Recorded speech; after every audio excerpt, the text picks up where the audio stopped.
Hey guys, this is Andrew Richardson and Andrew Coyne from MMA Mania here at Capital Strength and Performance in downtown Sacramento for another Fighter on Fighter Technique highlight. So this week we have Anthony Smith, light heavyweight contender, a man we've talked about a few times in the last few months. And we're going to take it back to fundamentals here. We're going to talk about the double collar tie, sometimes referred to as the Muay Thai plum in MMA.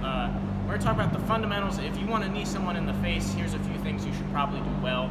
And this is something that Smith uses pretty frequently given his height and length, his ability to get his knees high real quick.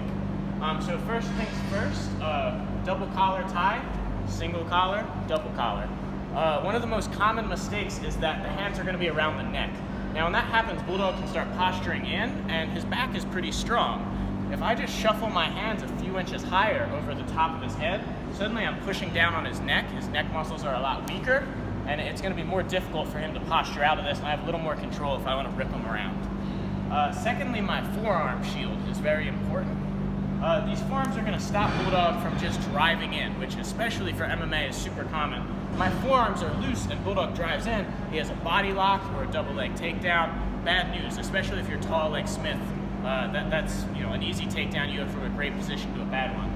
If I get my forearms in play, when Bulldog tries to drive in, I push him back, maybe I return with a knee, let him know he shouldn't do that.